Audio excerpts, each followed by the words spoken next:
With Vinograd gone now, or not gone, but 120 down, he's going to have to go on the attack if he wants to win, or he's going to have to be willing to settle for Claude and going for the win in the Tour de France. And so that's the real drama. Claude always was one of my favorites for the win, but being on the team with Vinograd and it's his team, then you feel like there's going to be some drama there. Now it even adds a little more attention to it. Tell me a little bit about where you were and what your sort of perspective was on when Vinograd crashed, because we saw leaky gas and CSC at the front. We didn't know when the word came through the peloton, and there was a lot of discussion as to whether the pace picked up, whether it stayed the same. Absolutely not. Pace never changed. It was full gas when he crashed, and that's why he crashed. Everyone was fighting to be there.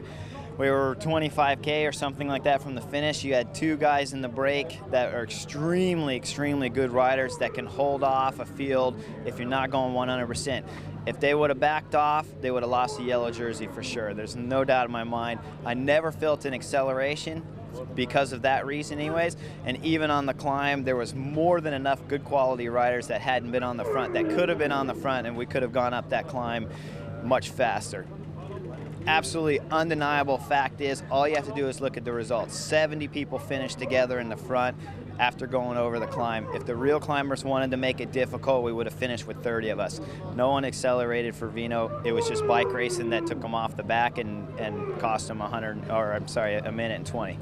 There was a little controversy that we pulled when Astana guys crashed, but it wasn't like that. So. And we talked to them already, and there's no hard feelings. So. That was dramatic, though. Dave, what is your take on the Russian mullets at this year's tour? Would you ever consider going to Vladimir Karpat's barber? What the game play? What the game play? That's Russian. One of my teammates got in a fight with a Russian guy, and he said, "What the game play? What the game play?" So we keep saying that. It's quite catchy. I can't stop saying it. What the game play? Have you ever said that to a rider in the peloton? I've been saying that, and Tom Boonen has a song we heard in Belgium that goes Tumaka, Tumaka, Tumaka, Tumaka, Tumaka.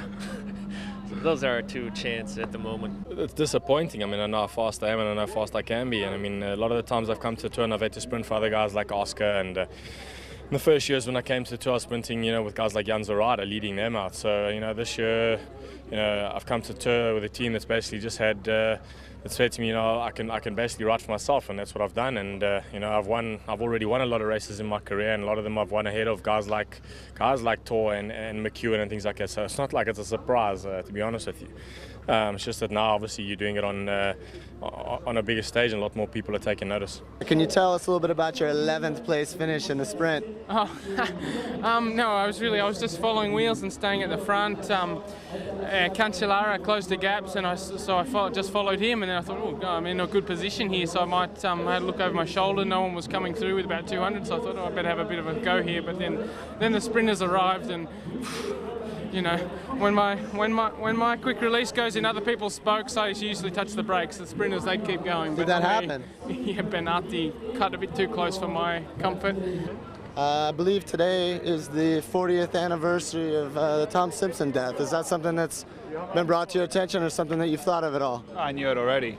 No, it's an important day, I think, that deserves to be remembered a bit more than it is being. Yeah, he was our greatest rider, and it's a tragedy that he's not here today. There was some talk about maybe they should have ran a Mont Ventoux stage. What are your thoughts on that? I think it would have been pertinent to have done that. I mean, we have to remember the past, not forget it, if we want to create a better future for cycling. So, no, I think we definitely have to remember Tommy. What do you tell yourself when you all of a sudden you go out there and you say, shit, I got 200 kilometers by myself? Yeah, it's not a lot you can do, really.